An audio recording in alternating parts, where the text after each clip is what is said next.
Okay, what's up, everybody? Good morning. Welcome to a Saturday edition of Morning Scone, presented by Brock, the Baton Rouge Orthopedic Clinic, Hudco Roofing, HudcoRoofing.com, Restored Motion, RestoredMotions.com, and ProChargeEV, ProChargeEV.com. Okay, everybody. Hope your weekend is off to a fantastic start. As charmed as the last 7 days were prior to yesterday, were for LSU athletics. Yesterday stunk. Baseball lost, gymnastics lost, Pels lost. Not a great Friday, man, but see if we can get it right today. Tiger baseball will be back on the field today against Northern Illinois, 1 o'clock. Basketball tonight at 7:30. Pels are off. They'll play tomorrow at home again. I believe against the Knicks. Let me make sure I have that right. But actually, I feel like I might have that wrong. They are back on the floor tomorrow against Bulls. Bulls, then at the Knicks. That's what it is. Bulls, then at the Knicks. So anyway, let's run through it. You know the drill. If you're there on YouTube, please smash the like button, subscribe over the channel, Facebook, like the Matt Moscona page, share the post. We are grateful to have you aboard with us here. Baseball Tigers. I was in Lake Charles yesterday. Did a FAR there. Mockler, our friends at Mockler Beverage, acquired Southwest Beverage, the Anheuser-Busch distributor in Lake Charles, Alexandria, and Leesville. And yesterday was sort of their big coming together of the whole company. So all of the Mockler people from Baton Rouge and Homa went to Lake Charles, and all of the Southwest Beverage employees, who are now Mockler employees, were there, and it was just a big coming together of the entire family. And so they invited me to come and be part of it, do my show there. So I was in Lake Charles yesterday for a really cool event. Drove back last night, and then here we are today. So let's get it, y'all. While I was it was a little tough to keep my eye on the baseball game while I was both on air and then at this event, but Tigers gave up 2 in the second. It wasn't a great day for LSU defensively. Josh Pearson misplayed a ball in right. Tommy White dropped a ball at third, where he would have had a runner. Had he was able to catch the ball and apply the tag, he would have had a runner at third. Thatcher Hurd had a couple of wild pitches. One scored a run. So not a great day defensively for the Tigers. I know it went down as no errors, but it wasn't a great day defensively. Thatcher Hurd gave you 4 1/3 innings, and quite honestly, if your starter gives you 4 1/3, gets you into the 5th inning, allowing just 3 runs, especially against Stony Brook, you expect this LSU baseball team to make that hold up. But Griffin Herring gave up a couple more runs, just kind of lost his grip on the game late, and then Dutton pitched the final 2 innings. Dutton came in an unenviable situation with the bases loaded, nobody out, but Dutton struck out 3. Without allowing a hit. I'm sorry, gave up 2 hits, but struck out 3, did not allow a run in his 2 innings of work, but the bats just didn't get going. That really was the story of the day for LSU. There just aren't going to be many days where LSU scores 2 runs on 6 hits against Stony Brook. So Stephen Milam led off, was 0 for 5 with a strikeout.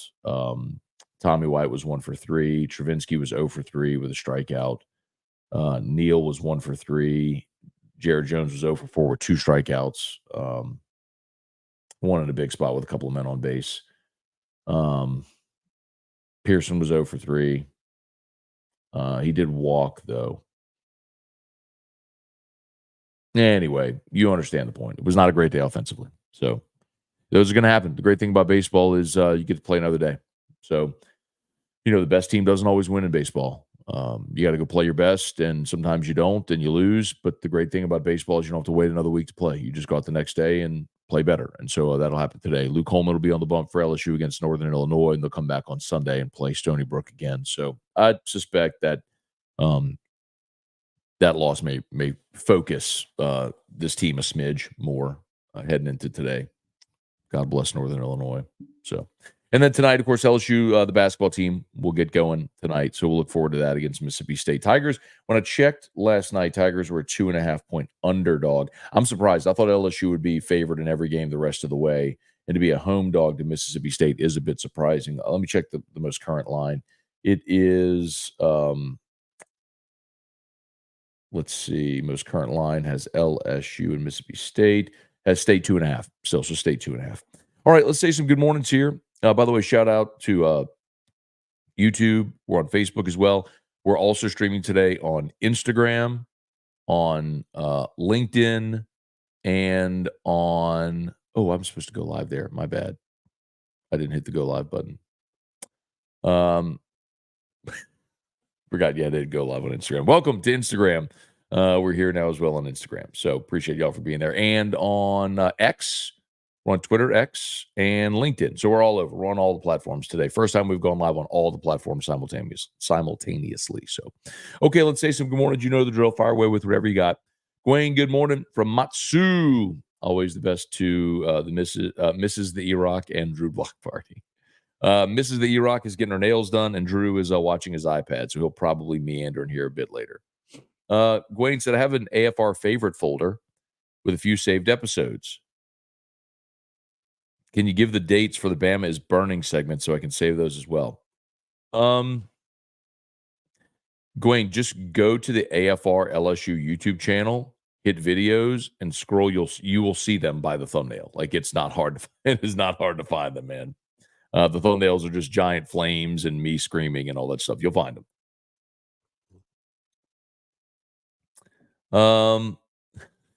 Wayne went boom, boom, boom right out the chute. We have not arranged anything yet for Chad Johnson yet. Wendell Norman, good morning. Larry Garner, Joey Medke, David Tolson, my daughter, and her basketball team are playing for a South Carolina State Championship today. Go Generals. All right, David, that's awesome, man. Good luck to them. I hope they bring it home, wear the ring, hang the banner, and all that stuff. That'd be awesome. My friend Michael, good morning, Uncle Scone. A big day for LSU basketball. What happened with the baseball team yesterday? Yeah, I mean, we kind of went through it a little bit, but it wasn't a great day defensively, and you didn't hit the baseball. You know, Thatcher Hurd wasn't overwhelming, and I know some of you are going to say this, so I want to nip it in the bud before you start. It's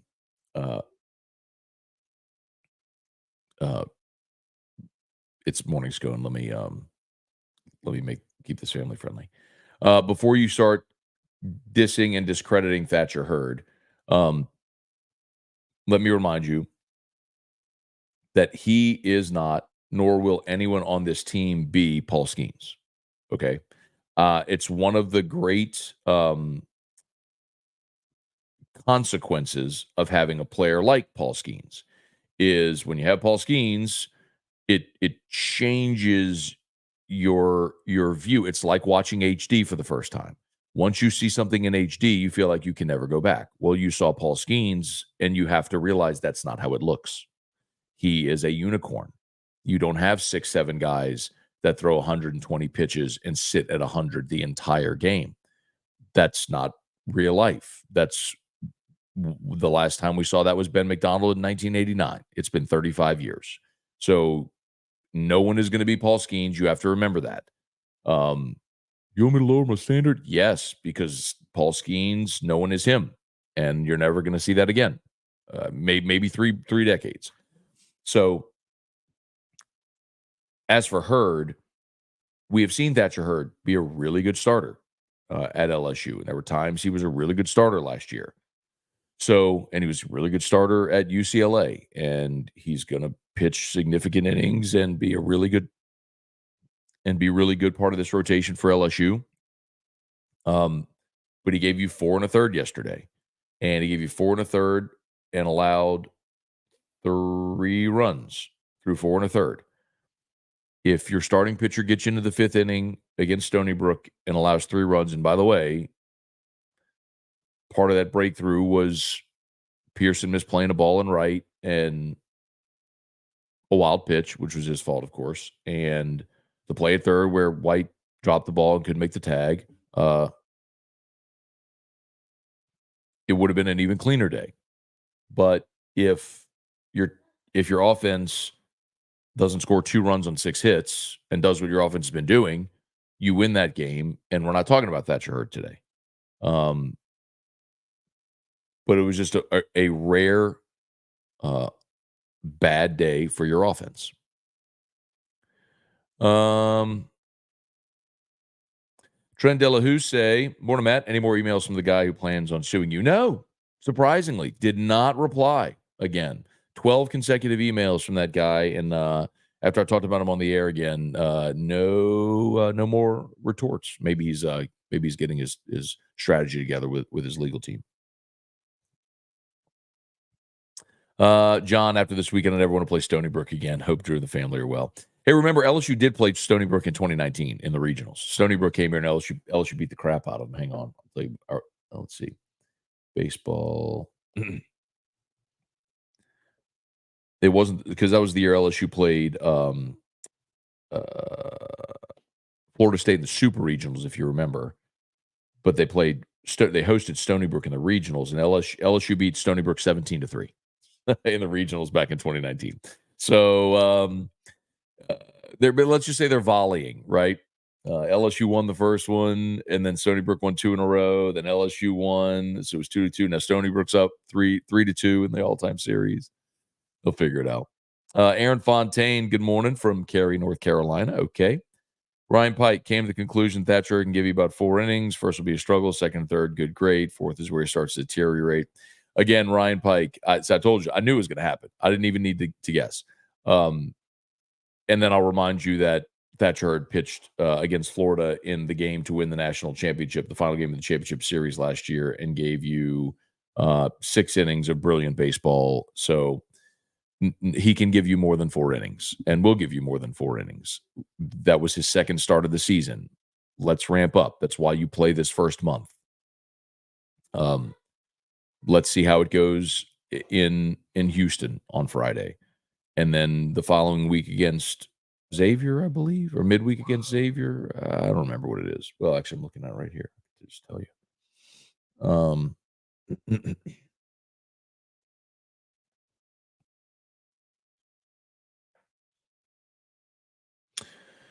After Texas, yeah, Southeastern on the road, then Xavier, 3-game series against Xavier. And then you go play at Mississippi State, who's terrible. So it's going to be okay.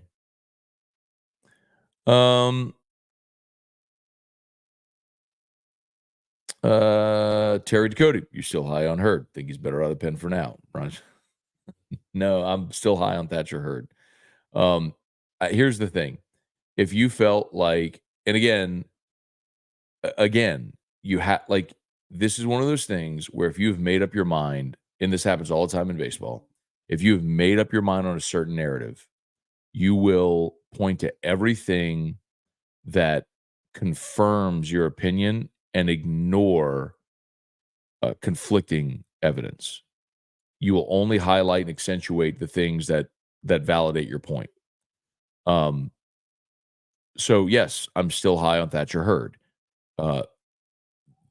This is baseball, and if you're blaming Thatcher Hurd for yesterday, you're completely missing the point that your offense scored 2 runs on 5 hits or 6 hits, whatever it was.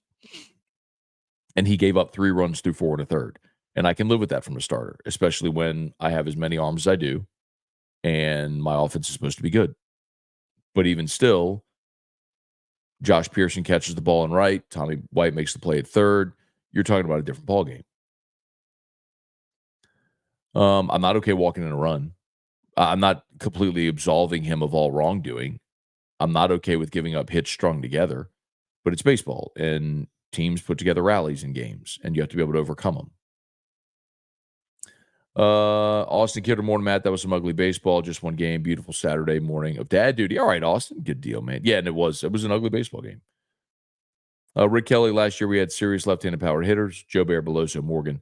I would say Morgan was a serious power hitter. He had 9 homers, but I wouldn't say it was. But I understand your point. Let's see. This year we don't have as many. The wind blowing across the field didn't help. But you do have guys that can go the opposite way and have power at all fields. But it was just one day. John Hendrick sucks about baseball. Not every team is perfect. Yeah, listen. I had a feeling this was going to go this way today. The number 1 team in the country, Wake Forest, lost a midweek game. Vanderbilt, the number 6 team in the country, lost a game on its home field this week to Dayton. It is baseball. You lose baseball games. There has never been ever a perfect baseball team that went undefeated. It doesn't happen. You're going to lose games. Henry Gordon, Ben, and Morning Matt. Will Wade had some of the best commentary on NIL I've heard in a while, especially about consumer fans footing the bill. Yeah, shout out to Will Wade. It was great to see him yesterday. So doing AFR in Lake Charles, Will came over. It was very nice of him. And I said it on air, kind of joking, but I was serious. He did move his practice time to come over and do that. So that was very, very, very nice of him to do. He addressed the whole Mockler crew there, and then came on air with me, and then jetted out to get to practice. So Heath, the AD over at McNeese, drove him over, so I got to visit with him for a little bit too. But yeah, it was great to see him. And if you missed the interview, I would highly recommend you go catch it on demand. Will and I had talked this summer about, and I asked him during the interview. Will and I had talked about his philosophy on roster building, and it's a different approach where a lot of the G5 or the mid majors in basketball are bemoaning their best players getting plucked away by the Power Five. Will Wade is taking a different approach to it. He's saying, like, how's that any different than recruiting a kid to LSU and he's a one and done and he goes to the next level? It's just use that to recruit the next kid, to say, hey, come here. We're going to get you to ball out. We're going to get you to high major. So he's using it as a recruiting tool instead of trying to fight against it. So smart, man. Step ahead. All right. Dale Broussard. Wake up the bats, Joe Boo. Bubba Smith, good morning. Strong side, good morning. Bounce back today on the diamond. Fans were losing their minds after the loss. That's baseball. It's the thing. Some of y'all don't like when I say this, but I'm going to say it again. LSU baseball has a reputation of having these great, knowledgeable baseball fans. No, they don't. LSU has baseball fans that love to win. And so they've supported baseball for a long time, but they're not these great. Just because you stand and cheer whenever an opposing team makes a good play doesn't make you a knowledgeable baseball fan. The fact that I've had so many arguments over the past 4 years with a lot of you about Alex Milazzo is insane to me. Like, the fact that we still have these stupid conversations about midweek games is just certifiably insane. So anyway, the fact that fans would be losing their minds over losing a game in February to Stony Brook is just stupid. As much as I love baseball, I hate baseball fans sometimes. Gary Atchison, morning, Matt. Sometimes you win when you don't play your best. Sometimes you don't, like yesterday. No one's going. I think that's supposed to be undefeated. Correct. Thank you, Gary. Jeff McKithen, Von Bluesman, good morning. Thoughts on the NFL's new salary cap? Yeah, man, it's a boost for the Saints. So for those that didn't see it, the salary cap for the NFL went up a record amount. However, it's my understanding, and I think I saw this maybe. Let's see who tweeted it. Oh, wait, hang on. Wait, I got it. Hang on. Here it is. Paul O'Neill texted it to me. Hang on. Here you go. It was from Rappaport. So, no, that's not right. So the cap was going up 30 million, but teams had already accounted for part of it. So like this, so really it's like an additional 13 million. But the point of that is, you remember we were talking about how you ever get out of cap hell, and I kind of made the analogy of like instead of using an NFL team, I said let me just use like a family, like an American family of four. If you have consumer debt, okay, well, how do you get out of debt? Consumer debt, student loans, whatever. Well, you make more and you spend less, right? Find a way to increase your income and find a way to cut your expenses, and that gap you can use to put toward paying off your debt. Well, for the Saints, that's the spend less is drafting well.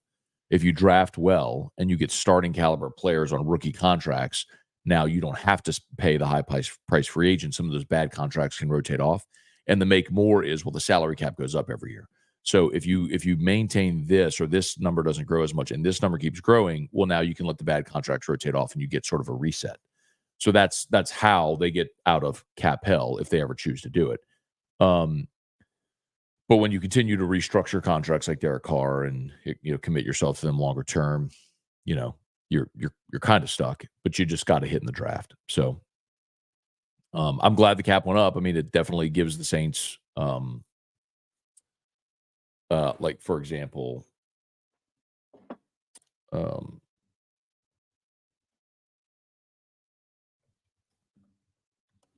let's see, the Saints. So right now, remember the Saints were 80 some odd, like $80 million over the cap. They restructured uh, McCoy for save 7-8 million, and then restructuring Carr saved them 20 million thereabouts, 23 million.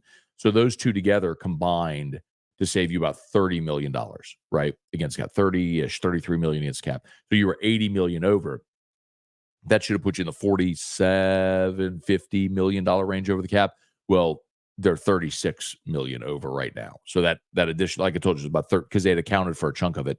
So it's about 13 million is really what you saved with the cap going up. So that it helped get closer to cap compliance with the cap going up. Craig Dugas fired Jay Johnson with all the caps and lower cases and whatnot. Terry Dakota, I think Hurd will find his way. Thatcher Hurd's going to be fine. He's a great pitcher. He'll be fine. Thomas Spencer, morning, Matt. I enjoyed the Will Wade segment. So thank you, Thomas. Appreciate that. Hey, Dad. Good morning. Sitting here with Brian. What you doing with BMO, man? Are y'all in town? Is BMO in town? Holler at me when I'm done. Ryan Dixon, Stony Brook hitting the get the gat was pure alpha move, and hope it's gut punch this baseball team needs. Can send you video if you've not seen it. Sure. I think Get the Gat's cool though. I don't mind them doing Get the Gat. I think it's kind of a nice homage to 2019 LSU. Let's see. Cliff Nelson, good morning. Nathan Hodge, good morning. Kelly Gross, good morning. Devin Kelly, morning. What up? Good to see you there, dude. Love the energy this morning.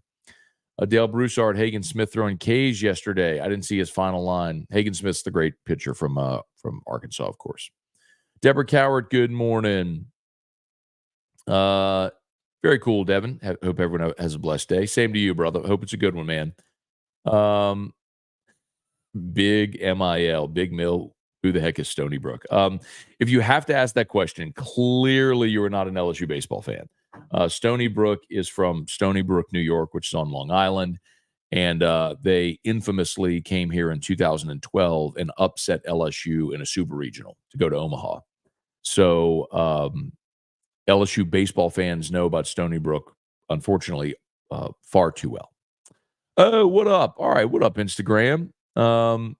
AirTech181 said some of the complainers dressed out and got on the field would have a perfect season of baseball. I don't know about that, brother, but can we get this team?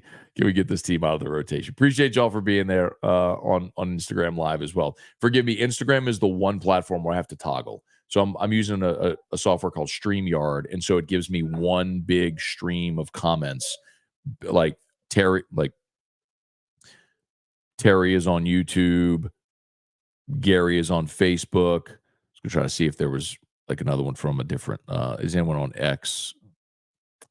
Trying to see if someone was on Twitter. None have popped up yet. Hey, whatever. So anyway, the only one where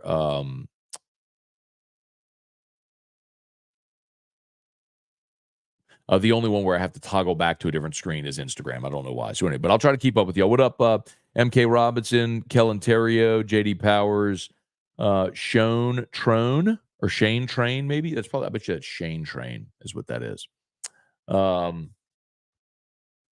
Appreciate y'all. Mike Donahue, Dugo34. Thanks for being there on Instagram, y'all. Appreciate y'all. All right.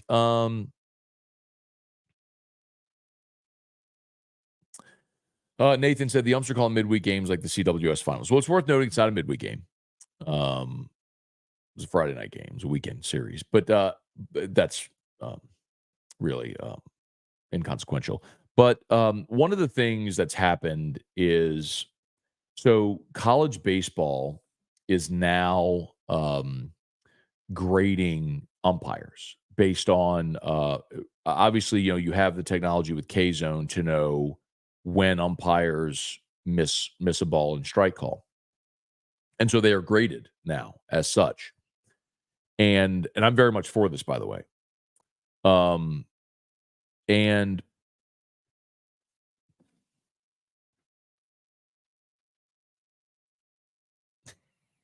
Bo Wegman, our engineer, just texted me. Said you need to mount the camera. It's moving when you touch the laptop. I know, Bo. I know. Or my desk.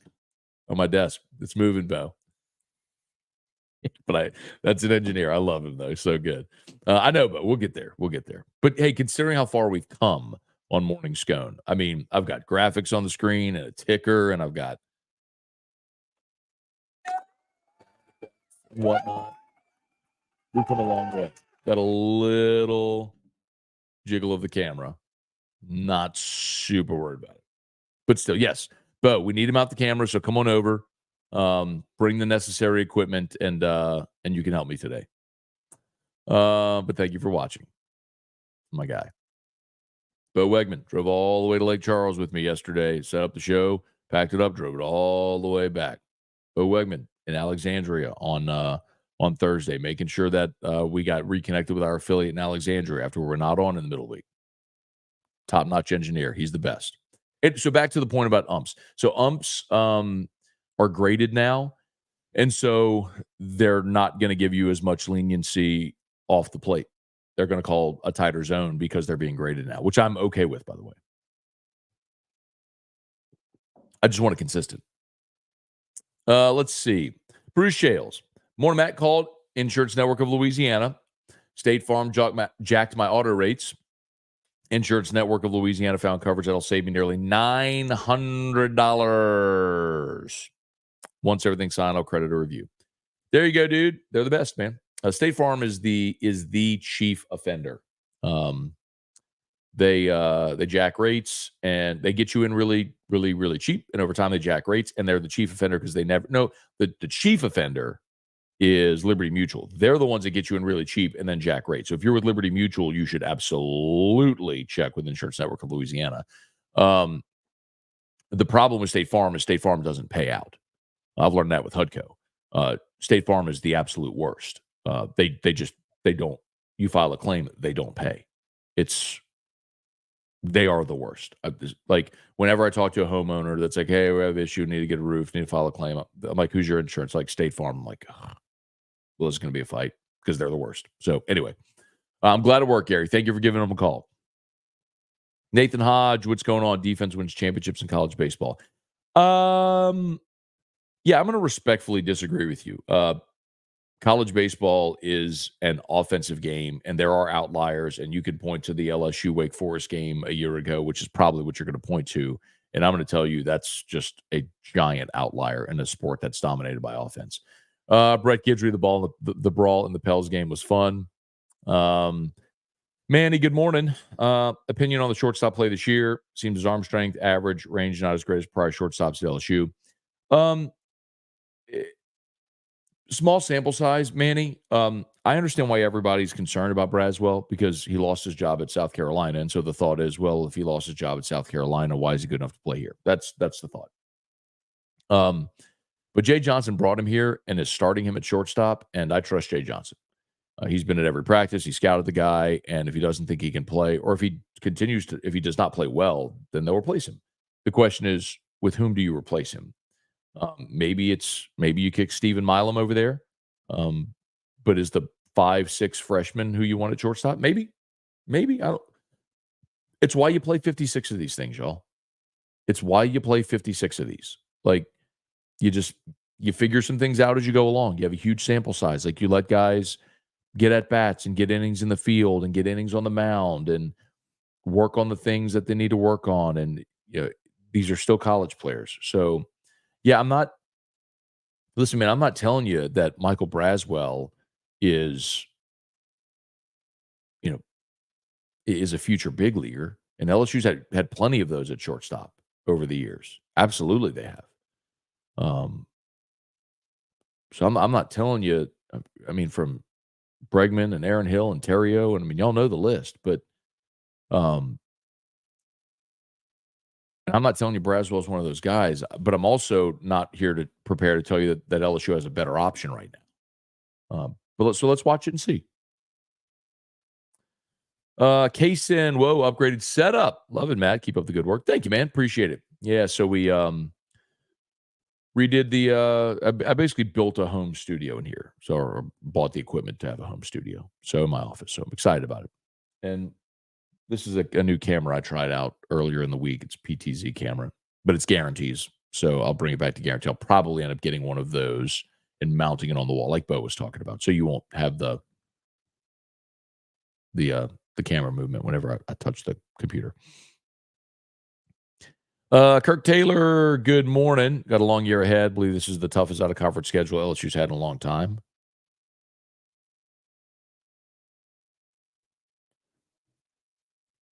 And baseball?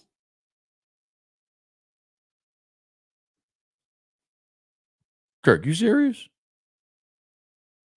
I mean, they're playing Northern Illinois and Stony Brook. Last week they played Central Arkansas and VMI. They're going to go play in the Astros thing next weekend. Then they play Southeastern and Xavier.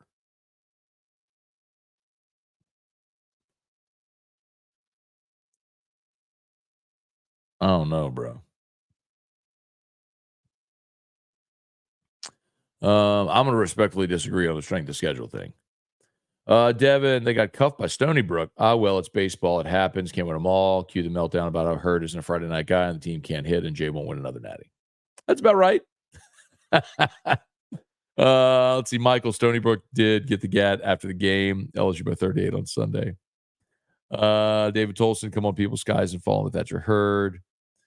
Nathan Hodge, thoughts on Arkansas versus Oregon State last night. Hagen Smith's performance not being a televised game. Didn't see it. Again, I was in Lake Charles and driving back, so I did not see the game. How many? Someone mentioned Hagen Smith's strikeouts. How many did he have last night?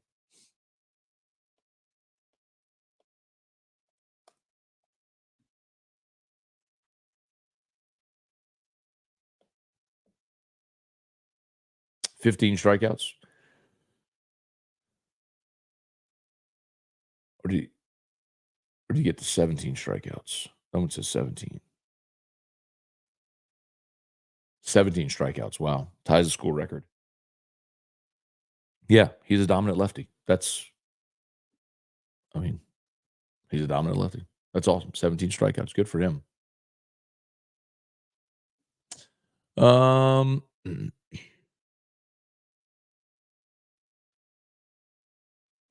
Brett, it's the same people who made up their mind on Jaden Daniels. Yeah. Garrett Nussmeier is the best quarterback on the roster. Oh, really? Abner Neal, what's going on? Didn't Thatcher Hurd close out the Wake Forest semi to go to the CWS finals? Thatcher Hurd, I had it up. I don't anymore.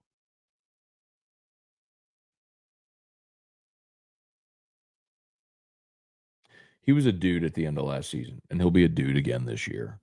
I just understand people. The thing with baseball, like the thing I've always said about LSU baseball fans is they take a football fans mentality into baseball. And any loss is the knee-jerk sky is falling reaction. Thatcher Hurd pitched against Wake in the closeout game, the 2-0 game. He gave you 3 innings of one-hit shutout ball where he faced 11 batters. He walked 1 and struck out 1. And then he pitched the final game against Florida. Turns out he's pretty good. Yeah. Yeah, turns out he's pretty good. Ben, good morning. Why do LSU fans turn a chick a little when baseball season starts? I just explained it. Because LSU fans take a football fans mentality into baseball season. And when a team loses in football, there's a melt. And I think fans just don't know how to react any other way. How could you lose to Stony Brook? Because everybody loses baseball games. Like, it's sort of like, you know what? Come sit on Uncle Scone's lap. Let's have a conversation. Uncle Scone, I'm not going to yell at you. This needs to be a teaching moment. Come on. And send this to someone who needs to hear it, okay? Come on. Sit on Uncle Scone's lap. Cozy up a little bit. Let's have the conversation. So, every team that has ever played baseball loses games. The 1927 Yankees, the greatest baseball team of all time, with Babe Ruth and Lou Gehrig. That team lost games. Every team, every championship team LSU's ever had has lost games. Heck, the LSU baseball team that won the national championship a year ago. The LSU baseball team that won the national championship a year ago, one day, just one single day before winning the national championship in emphatic fashion against the dreaded and hated Florida Gators by a final score of 18 to what was the final score in the game? 18-4. Just one day prior, LSU lost 24-4 to that same Florida team. You want to know why? Because that's baseball. That's what happens in baseball sometimes. Sometimes you don't play your best and the other team does. That's why you have a big, large sample size of games to play, because some days you're not going to have a great feel for your off-speed pitch, and some days you're going to wear the collar with 4 strikeouts, and that's just baseball. So some days Stony Brook comes in and beats you 5-2, and the next day you go and you beat Stony Brook 37-4. It's just baseball. And so the key to baseball, the key to being a baseball fan is you got to remain even keel. You don't get too high with a win, and you don't get too low with a loss. You just stay right here. And if you do that, you're going to make it to the end of this journey with your sanity, and you're probably going to be watching some really meaningful baseball.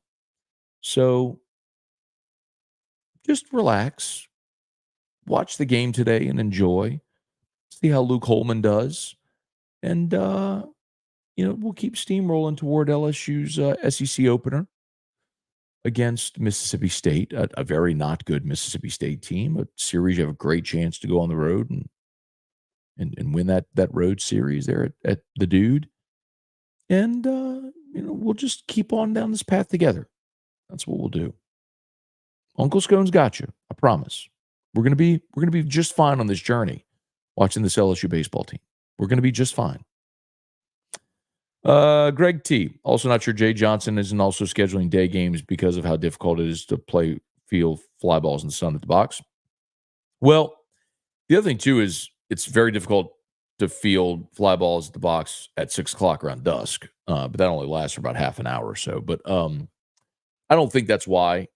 I don't know if you're being serious, if you're joking. I mean, that's not why that's not why they're scheduling the day games. I mean, the reason he's scheduling the day games is, and I understand it, he's trying to avoid cold night games, which of course now it's 80 degrees, but he was trying to avoid cold night games. And with these round robins, they're playing with 4 teams. He wanted to make sure they got their games in, so they're playing first. So I get it. I don't like it. It's bad for the fans, but Jay's, I mean, I hate to say it this way, he's not that the decision wasn't made with the fans in mind. The decision was made with how do you maximize a weekend for your team in mind. All right, Cortland, good morning. Y'all, please smash the like button if you would. Subscribe up to the channel. Tell you all the time, brought to you by the Baton Rouge Orthopedic Clinic, of course, Brock. They're the best, man. If you need an orthopedist, remember the After Hours Clinic, open 10 locations all around Greater Baton Rouge. The location on Bluebonnet near Perkins, they're inside the Surgical Specialty Center. Twist your ankle, break your arm, you need an X-ray, MRI, whatever, they got you covered over at Brock at the After Hours Clinic as an alternative to the ER, so check them out. And, of course, Hudco Roofing, HudcoRoofing.com. Do business with someone you know.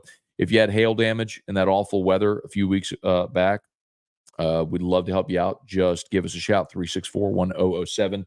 I saw our Hudco text line was popping a bit ago.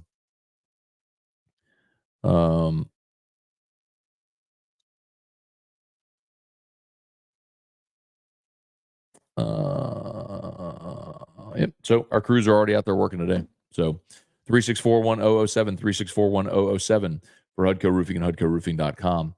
All right.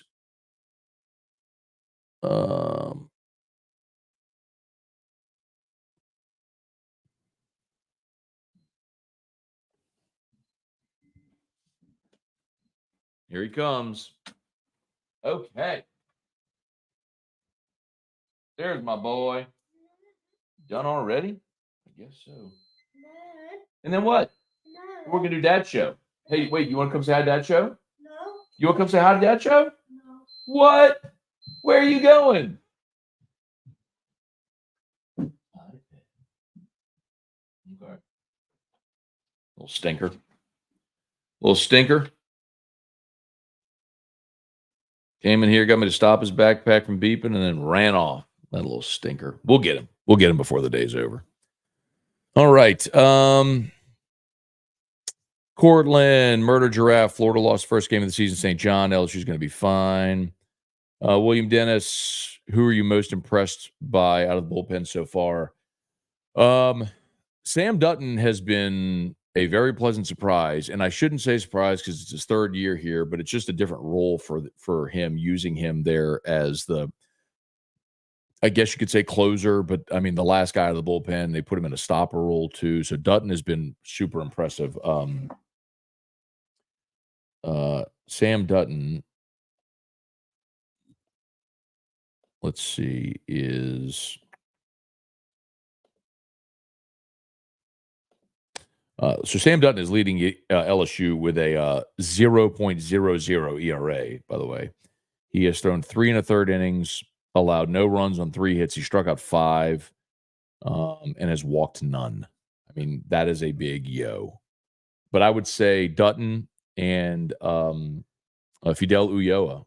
Look, Luke Holman last week was awesome, but you're talking. Oh, you said out of the bullpen. That's right. So Fidel Ulloa.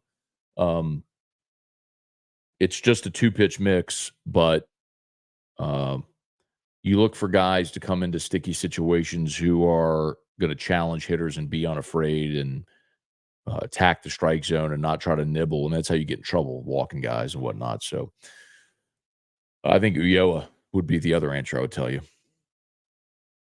Rick Kelly, Matt, did you notice how fast Angel Reese got on the floor, was celebrating with Ward, hit the game winner? It was cool to see our other fans showing team spirit, excitement for the win. It was hard to miss Angel Reese, man. ESPN made sure we all saw Angel Reese after that win. Murder Giraffe, didn't LSU lose to Nichols last season? Yes, LSU, if you're curious. When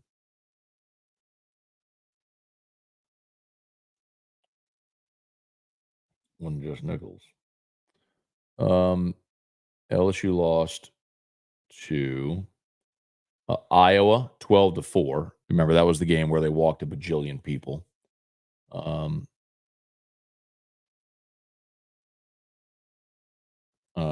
Let's see.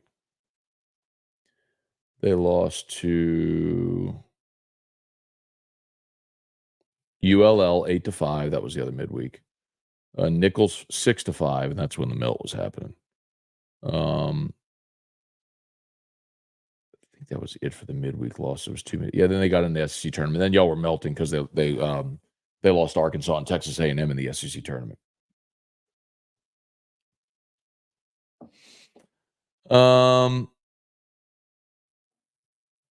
Steve Menard, good morning. Tiger Diver, good morning from the Mia. Guess LSU will not go 56-0. If we don't go 55-1, the season's lost. Ryan Pike. Let's see. Not blaming her, nor am I comparing him to Skeens. Just trying to find an edge gambling-wise. It's literally the only reason I ask about LSU sports. It's all good, Ryan. I wasn't necessarily saying you. I'm just saying in general that's going to be the expectation a lot of people have about it. When people see Hurd or whoever's pitching on Friday night not go utterly dominate, the reason is because our perspective has been completely warped by Paul Skeens. But as far as a betting angle, I would not ever recommend betting college baseball. The juice you have to lay with favorites is just not worth it because of exactly what you saw yesterday. I don't know what LSU's money line odds would have been yesterday against Stony Brook, but minus 700, maybe something like that. I don't know what it was. Like why? But why would you lay that juice for something that could happen like that? So I don't bet college baseball. Ryan Hodgins, Texas and Houston will feel like Omaha game, pitching, big game, Hurd or Holman. I think they're going to keep everybody on their day. So I think it's going to be Hurd. And it could feel like a big game, but it's not. It's just another game before you get to conference play. It's cool to go play in a big league park. There are going to be a lot of fans there. You're playing a historic program. That's great.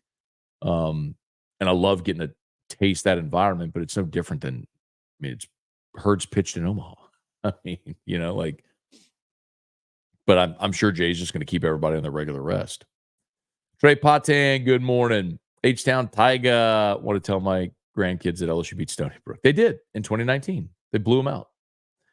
17-3 in the regional. Kirk, can't wait for the school year to be over so I can be on full time. Got it. Cortland, there in my head, admittedly. Stony Brook's getting run ruled Sunday. That likely could happen by the time you get to a fourth game of a weekend. I think we're probably going to see an offensive explosion. Yeah, Hagen Smith at 17. Never play Stony Brook. Never play at Texas, where the only way to watch is the Longhorn Network. Austin Kidd, or at least our fans didn't give Stony Brook a victory lap yesterday. Amen to that. LSU Stony Brook, the college baseball rivalry no one wants to talk about.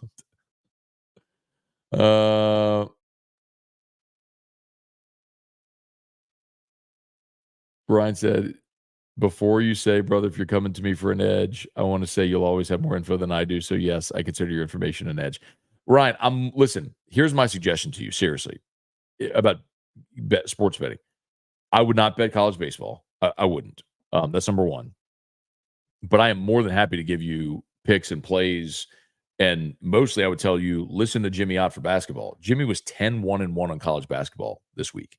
He is crushing college basketball. The problem that a lot of people have, and Ryan, it sounds like I guess I bet on something every day. Last night, y'all, like something I do sort of for leisure and for fun is I live bet NBA overs, like in the final 2 minutes. Something I learned from my buddy Josh Ennis years ago. You watch the live odds and you wait from about 5 minutes to go in the game and you just watch it continue to move and you try to time the jump at what the low point's going to be and you get in, and NBA overs typically soar over whenever you can live bet them. I was 4-1 live betting NBA overs last night. So my point is, Ryan, I sports bet all the time. I don't bet college baseball because I don't think there's value in sports betting college baseball. But with Jimmy's college stuff, some people just don't have the stomach to sit through a 2-6, 2-7 week and wait for the 10-1-1 week that's coming. But man, didn't win a lot, bro. Trivia Carter, good morning. Mojo, Saints won't improve until we get a new GM, perhaps a new owner. Gail Benson is nice. We don't need nice. We need somebody who will do anything to be on top. Yeah, I don't think your owner's your problem, Mojo. I think that the job, here's why I think Gail Benson's a great owner. The job of your owner is to put people in place and get out of the way and fund what you need, to pay for what you need. What I don't want from my owner is a meddling owner. I don't want Daniel Snyder. I don't want Jerry Jones. I want an owner that hires people to do their job and lets them do their job. And Gail Benson does that. And she's willing to spend. I mean, remember, all of these contract restructures that the Saints do, the only way you're able to do that is if you have an owner who's willing to convert that salary into signing bonus and pay the money now. So, Gail Benson has to be okay with that. So I want an owner to be supportive that's going to give the resources you need to win. And she does that. So I have no problem with Gail Benson. What I will agree with you on is I don't think Mickey Loomis is the GM that's going to get the Saints back to a championship. So they need to fire Mickey Loomis and hire a new GM. She's got to be able to do that. I'm totally good with her letting her football executives do football executive stuff and stay out of the way. That's her job. Or I should say that's what she hired them to do. That's what she pays them to do. But if they're not getting a return, then you need to fire them. And I think they are there. Ryan, big game, Hurd or Holman if he's dominant again today against Texas on Friday in an Omaha-type game. I've seen Thatcher Hurd on the biggest stage in college baseball in Omaha. Hurd. Why are we overreacting to Holman?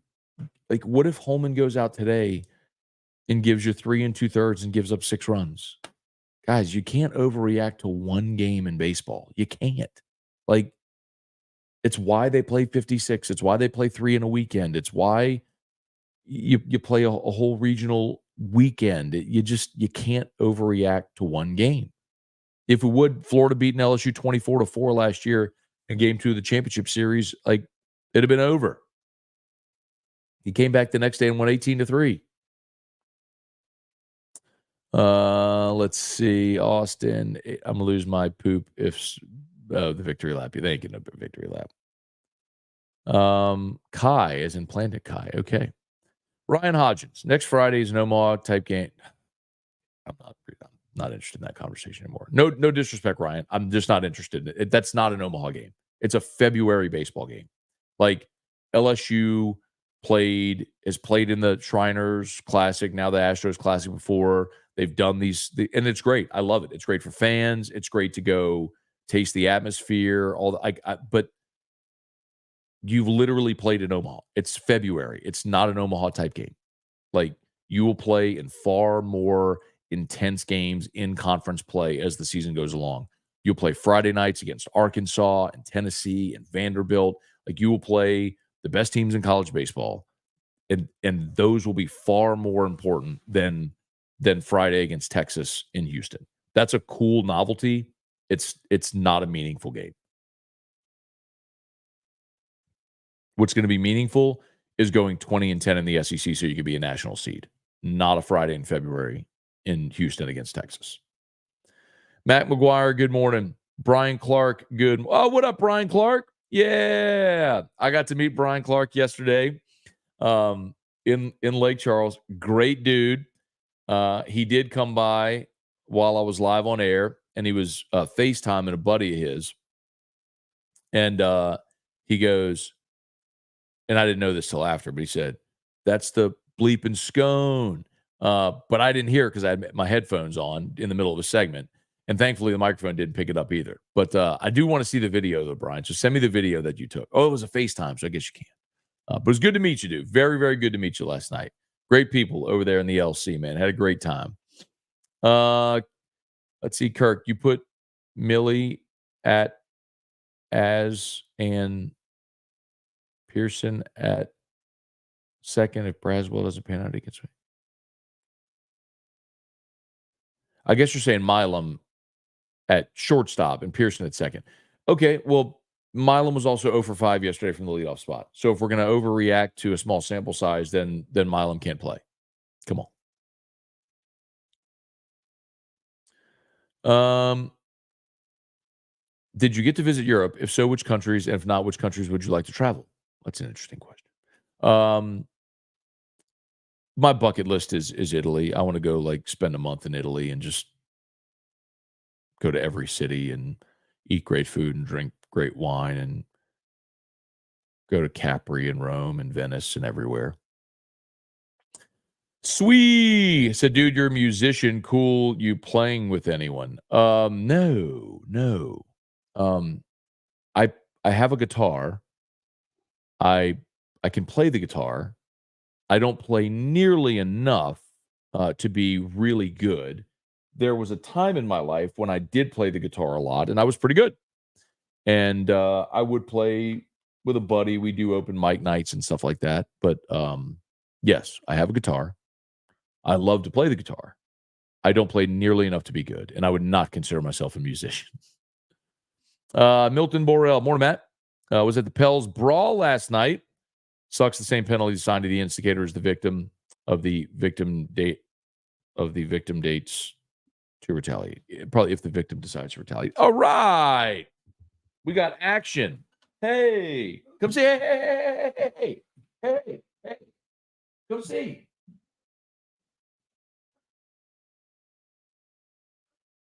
You want to come say that show? You want to come say that show?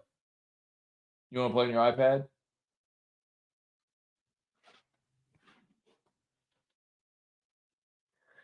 It's like the cat's in the cradle. He's outgrown morning scone. Makes me sad.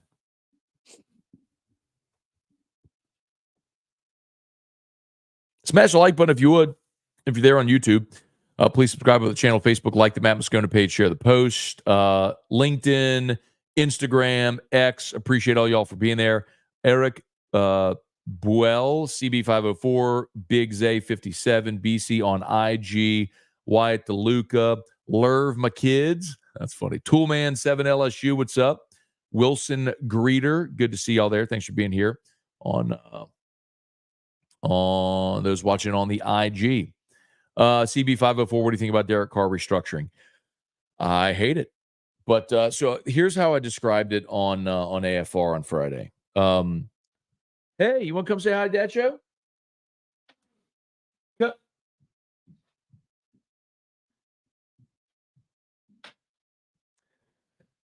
Cats in the cradle and the silver spoon. So here's how I described it on AFR on Friday. I think the Derek Carr restructuring. So I made my feelings known about the Derek Carr restructuring whenever Luke Johnson reported at the Senior Bowl that they were going to do it. I hate it. I was hopeful that they wouldn't restructure him, although realistic enough to understand that it was likely that they were going to. So I didn't rant and rave and yell when they announced the restructuring because they already done it.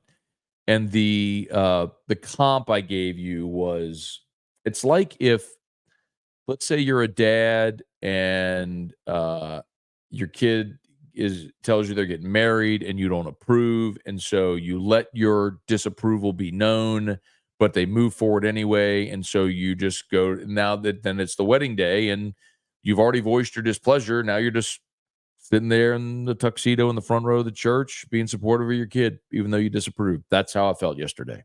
I don't like the Derek Carr restructuring. I wish they would move on from him. By restructuring him, you're guaranteeing Derek Carr as your quarterback for at least 2 more years. I think that's a terrible decision. I hate it. I let my feelings be known on it already. Yesterday was just the day when I was sitting in the tuxedo on the front row of the church, pretending, trying to be supportive of my kid. And then, we went to the reception and had some beers and some bad food and danced to shout. So that's that. Rhonda Adon, thoughts on the Pels game last night? How do you see the Pels closing the season? So I didn't get to watch the Pels last night. I was driving home from Lake Charles, unfortunately. So I can't honestly give you a great reaction to the game. I think they will end up a top 6 seed. I think they'll end up either 5 or 6, and they'll avoid the play-in. I can't tell you, though, that I'm super optimistic about them winning a playoff series. The West is just so deep. So, as it stands right now, if you get in, let's say if you're the 5 seed, if it holds as is, you'd play Denver. You'd play the defending champs, and they would have a home court advantage in a best of 7. I mean, it's hard for me to sit here and tell you honestly that I think that they would beat Denver in a best of 7. So, it's a bummer. Robert Potts, Matt, women's basketball question. Mulkey making it pretty clear Angels leaving for the WNBA. Think she's at a point where she focuses on high school recruits versus transfer portal. How long do you think she coaches at LSU? Hi, Drew. Well, Mulkey got her contract extended through 2030, didn't it?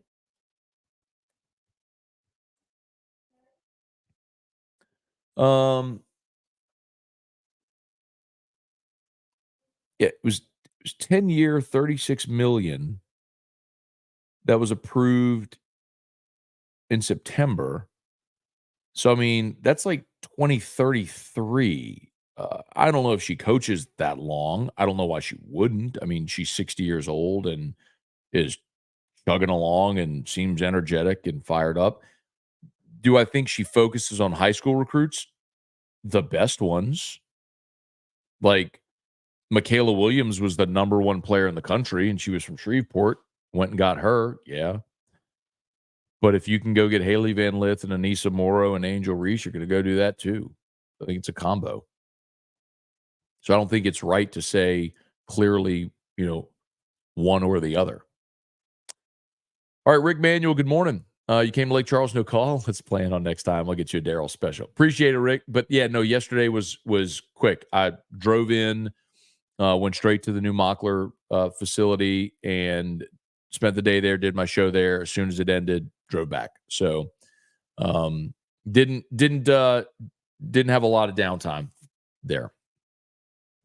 Brett Guidry, H-Town Tyga, football mentality applied to baseball is an issue across the SEC, especially LSU and Tennessee. I mean, I'm really far behind on comments. These are like 20 minutes behind. Gary Atchison, what's good? There's all the Drew comments. Ryan Hodgins, LASIK Bros. Me and Matt know about the miracle surgery Dr. Blake performs at Williamson Eye Center. Best decision anyone can make. So true. And Ryan was so nervous. I don't think you mind me saying that, Ryan. Ryan was on my show text line a bunch. We're going back and forth about it. He was very nervous about it. But it's so easy. I would highly recommend to anybody. Charlie Cavell, what's good? Chance Babbitt. Drew was very decisive with his no to join. That's no. Cortland Gymnastics lost, but it's their highest road score, so their RQS goes up. That's true. No doubt. And gymnastics is different in that respect, that your win-loss record doesn't necessarily matter. However, you had a shot there at the end, and you kind of let it slip away on beam. So I'm looking at it through the prism of, can this team win a national championship? And you got to deliver in those moments. So it was disappointing yesterday. But you're right. Highest road score of the season.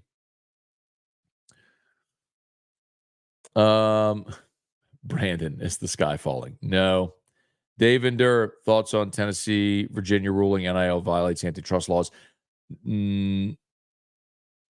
Well, I'm not surprised in any way that, look, lawsuits have been filed. And the NCAA will keep losing, and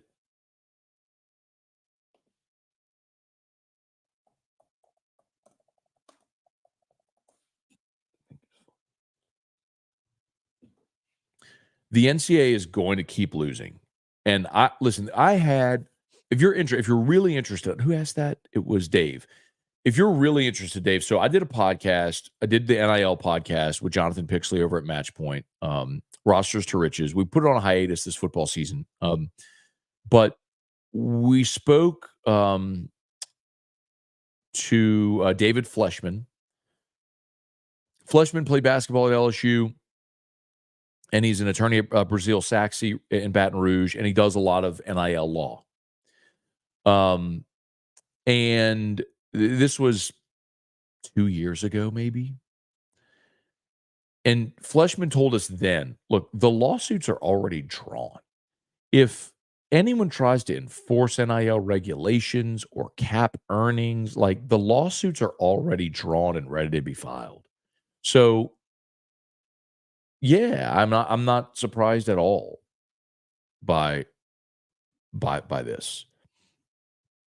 Let's see. Ryan Hodgins. Speaking of losing to Iowa last year, whatever happened to the pitcher from Iowa that was a football player throwing like 105?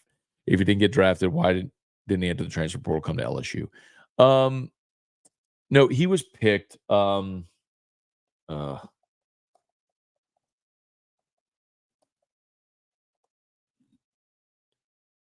Brody Brecht was his name.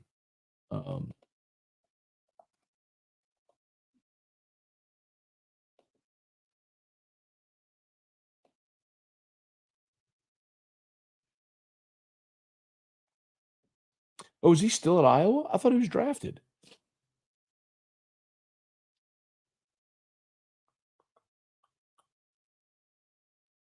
Huh.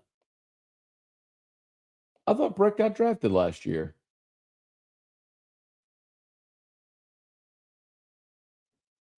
Hold on.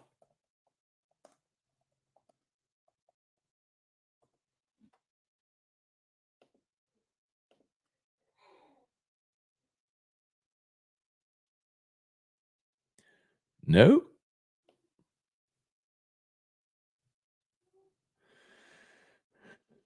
They have him as MLB.com ranks him as the 17th best prospect for this year's draft. Interesting. He's 21 years old too. That's wild. That's wild. Charlie Condon 4, Jack Kaggs 5, Tommy White 7, Connor Griffin 8, Hagen Smith 15, Chase Burns 16, Breck 17, Thatcher Hurd 18. Oh yeah, the guy that y'all think can't be a Friday night guy, Thatcher Hurd, the 18th best prospect in the entire draft according to MLB.com.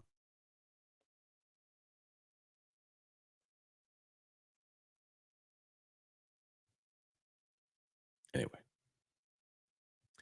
just see if there's anybody else in there. Holman's 35.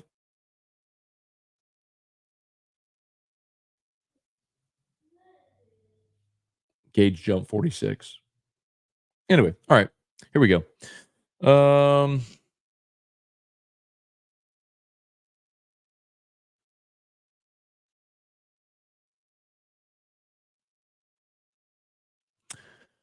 Guy Brooks, good morning.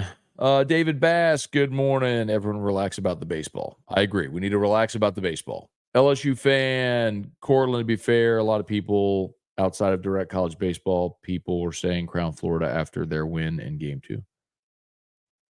What, to be fair with what? LSU was favored in game 3. I don't know who a lot of people would be. Russell Doloff, good morning. True Flama. Terry. Drew is trolling us.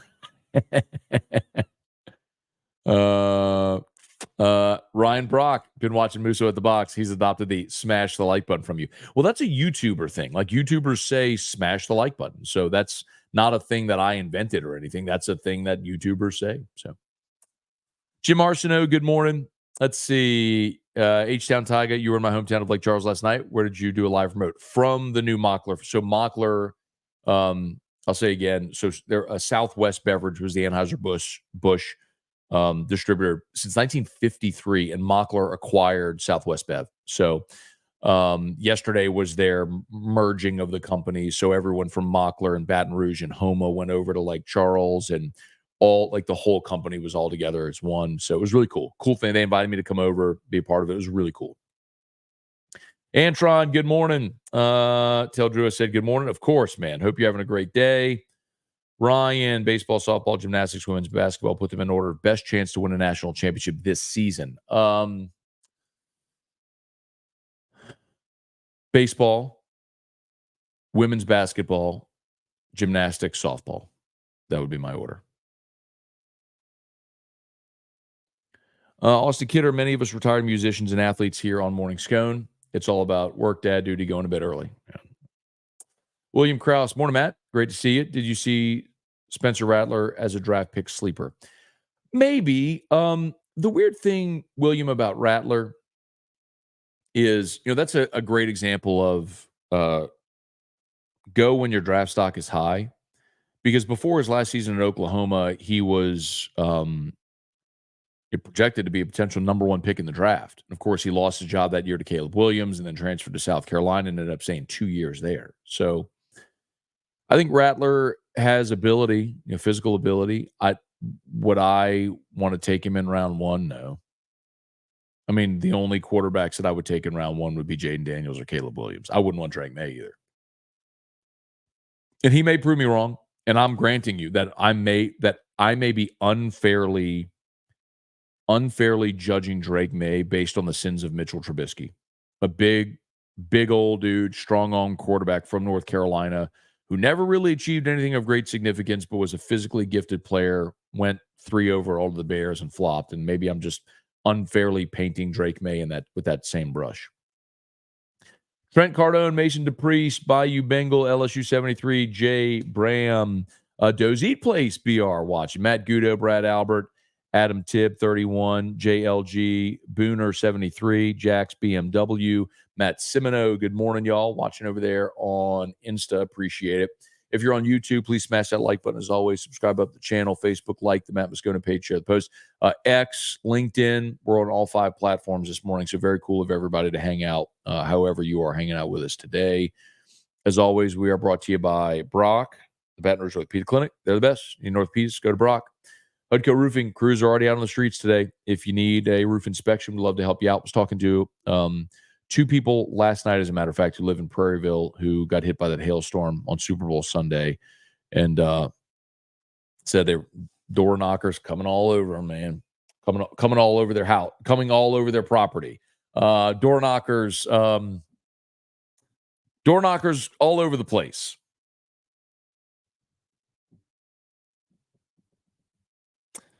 Door knockers everywhere.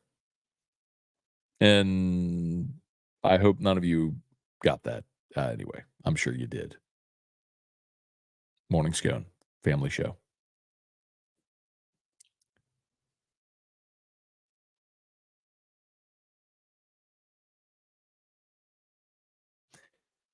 Brandon, I think Hurt will be fine. Dude was nails in the natty. Make some adjustments. Stop letting things snowball on him. Yeah, again, Thatcher Hurd yesterday went 4 1/3 and gave up 3 runs. 3 runs. He pitched into the 5th inning and gave up 3 runs. That's not terrible. His day wasn't bad. He struck out 8. Thatcher Hurd struck out 8 in 4 1/3. What are you like? What are we? I can't. Why are we having this conversation? Thatcher Hurd struck out 8 people through 4 1/3. He recorded 13 outs. 8 of them were strikeouts. His problem is he walked 4. Walking in a run's a problem. The wild pitch to allow a run to score. Walking in a run's a problem. The 2 wild pitches are a problem. And Pearson misplayed a ball in right. Tommy White dropped a ball at third that would have pegged a runner. His defense didn't help him out, and he just lost his command a bit. But he struck out 8 through 4 1/3. Like, he'll be fine. Randall Offred, good morning. Did you see the Stony Brook kids on TikTok after the game? I did not, but everyone's saying they did get the GAT. But that's cool. Good for them. Good win for them. We could start a Morning Scone band. Matt would quit the moment I asked him to play a Rush song. True. Rush stinks. Patrick Kason, good morning. Cortland, any of the old recruiting rules still intact? What old recruiting rules? You have to be a little more specific. Why care about dead periods if they're allowed to fly on booster planes? Well, no, well, I mean, all that matters still. You can't do it in the outside of the recruiting period. So yeah, that all still applies. To be fair, LSU fans melting after game 2 since national media guys were crowning Florida. I was trying to be nice to the fans. Brad wins. Good morning, Matt. Didn't expect this to be an easy win like some others. I've known they've given us fits, especially in the postseason Super Regional. Well, they've only played twice. They played in the Super Regional 2012, and Stony Brook won that. Then Stony Brook came here in and that was a completely different team. That team with Willie Carmona and those guys had more big leaguers on it, more draft picks on it than LSU did. We just didn't respect the name. They came here in 2019 in the regional. LSU beat them 17-3. So, whatever.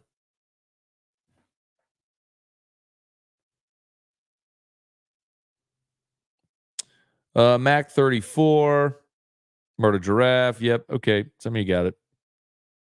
Brian Brock, what's the name of the back pain place you mentioned on the show the other day? Quick summary of what they do. Yeah. Restored Motions. Crystal Poche at Restored Motions. It's massage, but not in the sense that you would think of a relaxation massage. The closest comp I would give it is myofascial release.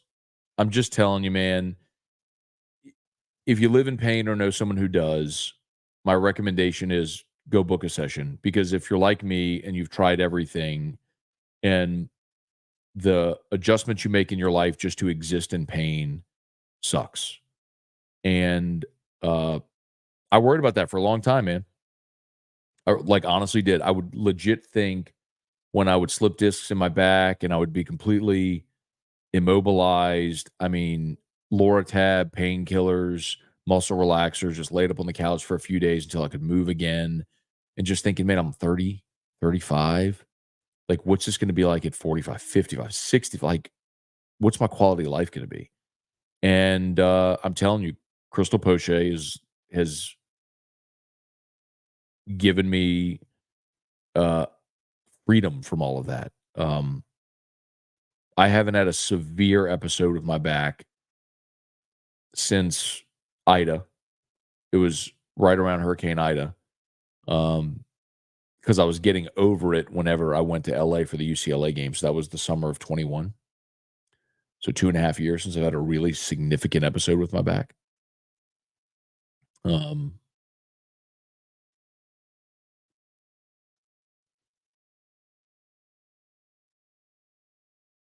Yeah, book a session.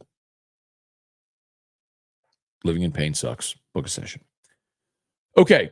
I think we're done. Unfortunately, Drew did not come by and wish us a happy Saturday dad show. But that's his prerogative, you know. He's over there in his jammies, watching his iPad. Ooh, Cortland recovering from a herniated disc. Bro.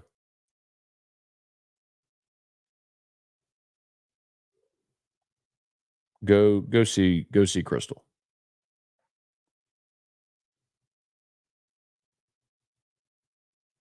Come on, Devin. Come on, man. That dude's bringing nothing but positivity, positive energy, and being uplifting here. Come on, man. Don't do that to that man. Come on. That dude comes in here every day and does nothing but drops positivity. You gonna go call that man out like that? Come on. You my guy, you know that, but come on. Let's lift people up. Except baseball fans that are chicken littles. We don't want to lift them up. We want to smack them down. All right, y'all. I think we're done. Y'all have an awesome day. As we get on out of here, YouTube, smash that like button, subscribe to the channel, Facebook, like the Matt Moscona page, share the post, LinkedIn, connect, Twitter, X, retweet, follow, all that stuff. Instagram, appreciate y'all. Okay, everybody have a magnificent day. And go Tigers and all that stuff. And we'll see you tomorrow morning. Peace.